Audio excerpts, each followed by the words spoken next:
Pada hari Senin tanggal 25 Mei tahun 2026, saat ini berada di SMPN 2 Pakis dengan Bapak Kepala Sekolahnya. Pak, siapa namanya Pak? Bapak Nur Afandi. Bapak Nur Afandi. Sudah berapa tahun Pak di sini Pak? Saya sudah 3 tahun lebih. Oke, sudah 3 tahun kan? Iya. Pak Tarmi sudah 3 tahun. 3 tahun lebih.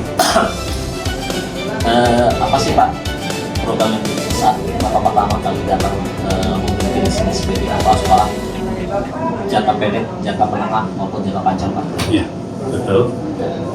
Ketika kami ditugaskan untuk memimpin di SMPN 2 Pakis Jaya, saya sudah menyiapkan beberapa rencana, terutama untuk rencana jangka pendek. Pada saat itu ketika melihat kondisi Pakis 2, setelah setibanya kami di sini, kami melakukan beberapa koordinasi yang terutama bagaimana meningkatkan kualitas pembelajaran di sini, termasuk bagaimana mengevaluasi sarana dan prasarana belajar. Jadi kami akan membenahi sarana prasarana belajar terlebih dahulu jangka pendeknya, kemudian kami melakukan pembenahan juga untuk sumber daya manusianya, tenaga pengajarnya, tekniknya maupun pendidiknya, seperti itu jangka pendeknya. Oke. Untuk jumlah siswa keseluruhan berapa Pak? Untuk saat ini jumlah siswa itu sebanyak 762. 762. Ini kan sudah mulai kelas 3 perpisahan Pak ya? Betul. Itu berapa jumlah kelas 3 yang Kelas 3-nya ada 262. 262? Iya. Itu lulus semua bagaimana Pak? Kita masih akan ada rapat Pak untuk menentukan kelulusan, tapi dari hasil-hasil yang dilaksanakan nanti kita akan melakukan beberapa pertimbangan. Ada beberapa pertimbangan yang harus kita laksanakan, karena mungkin kalau ada kondisi-kondisi tertentu, misalnya anak ternyata tidak bisa mengikuti waktu itu, tapi alhamdulillah sebenarnya ada, artinya mungkin istilahnya apa ya, ada kegagalan dalam mengisi dan lain sebagainya, kita belum. Di hari ini rencana akan ada rapat khusus untuk penentuan kelulusan. Oke, akan ada roadmap khusus Pak.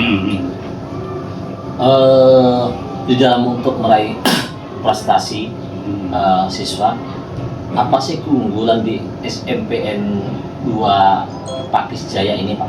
Ya, potensi anak-anak Pakis 2 ini sebenarnya sangat banyak ya. Yang pertama dari segi akademiknya ya, kita tahu bahwa anak-anak di pinggir pantai itu kan logikanya kan pintar-pintar. Ya. Dan sebenarnya Pakis Jaya itu anak-anaknya memang juga pintar-pintar ya. Alhamdulillah. Meskipun jauh dari kota, kabupaten kota ya, ibu kota Karawang ya, tapi alhamdulillah anak-anak Pakis 2 ini tergolong anak-anak yang cepat ya merespon hal-hal baru di dunia pendidikan. Ya itu tadi tergantung kita dalam manage, dalam mengelola anak dan memberikan fasilitas anak, menyediakan fasilitas-fasilitas yang sangat bermanfaat anak untuk mengembangkan talenta mereka, bakat-bakat mereka. Dan juga kita berbasis pada lingkungan pertanian, diharapkan memang anak-anak juga meskipun mereka ada yang berorientasi pada teknologi dan sebagainya, tapi jangan lupa pendidikan pertanian juga kita sering tanamkan pada mereka. Oke, kalau untuk di bidang olahraga, tahfidz dan yang lainnya gimana Ya. Pak? Untuk olahraga, alhamdulillah kita beberapa kali menjuarai tenis meja tingkat komisariat itu di 8 sekolah ya, Ya. 8 kecamatan Ya. dari 52 sekolah kita Ya. selalu juara 1. Kebetulan Pak Yasir guru olahraganya, kita tenis meja juara 1 untuk putra putri. Cuma untuk berbicara di tingkat kabupaten kita masih selalu kandas karena mereka anak-anak yang biasanya mengikuti latihan-latihan atau di klub mereka. Jadi kita itu kendalanya di situ. Jadi kalau kita melawan untuk wilayah kota Karawang, kita padahal masih jauh tertinggal seperti itu. Oke, dengan sedikitnya anggaran dari pemerintah, dana pos yang lainnya, tapi apakah ada amanah untuk menjadi baik sekolah sarana prasarana maupun pendidikan anak harus terutamakan Pak ya?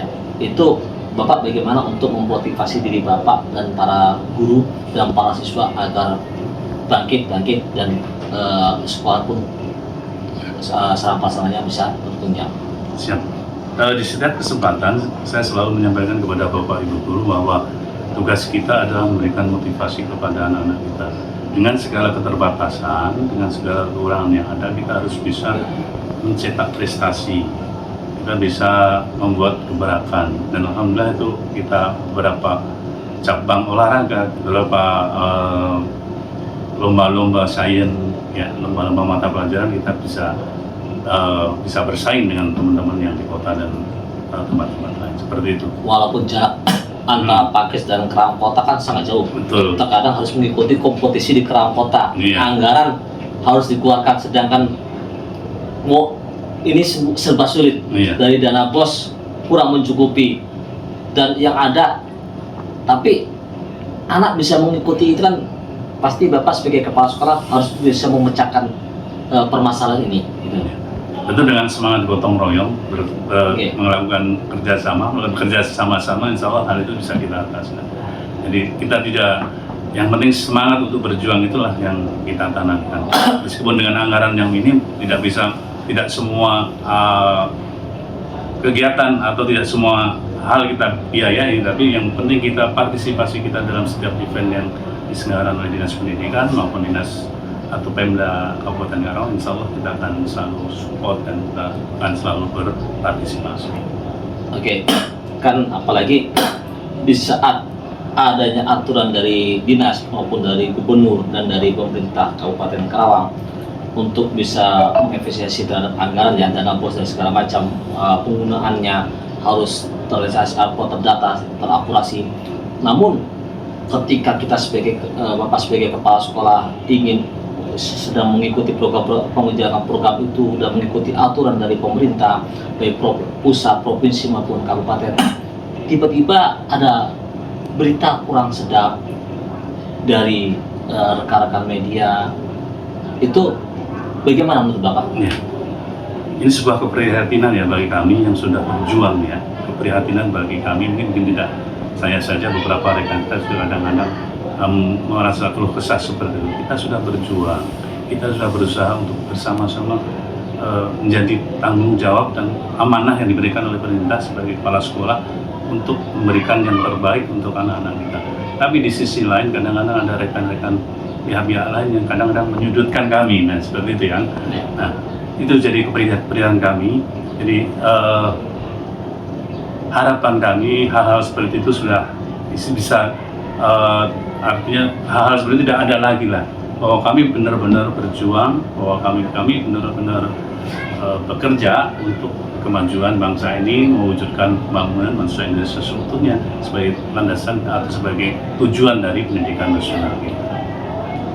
Ini kan termasuk sekolah di ujung Kabupaten Karawang, Betul. Pakis Jaya, jauh dari kota. Hmm. Tapi tadi saya lihat, kami dengarkan keliling, alhamdulillah untuk gedung sarana prasarana itu kayak semacam terawat bagus lah Pak. Sedangkan di kota sendiri ada beberapa gedung baik SD, SMP kurang terawat. Itu bagaimana sih Pak Bapak bisa mengatur supaya sarana prasarana itu bisa tertata rapi? Ya, saya selalu memanfaatkan apa yang sudah direncanakan di anggaran kami. Jadi kami selalu berusaha untuk memperbaiki apa yang menjadi kekurangan yang ada. Selalu kami manfaatkan rencana kerja anggaran sekolah sesuai apa yang sudah dianggarkan dengan sebaik-baiknya dan semaksimal mungkin. Dan tentu ini juga jadi bahan partisipasi teman-teman dalam ikut serta menjaga sarana prasarana itu tetap terjamin bersih dan rapi. Oke.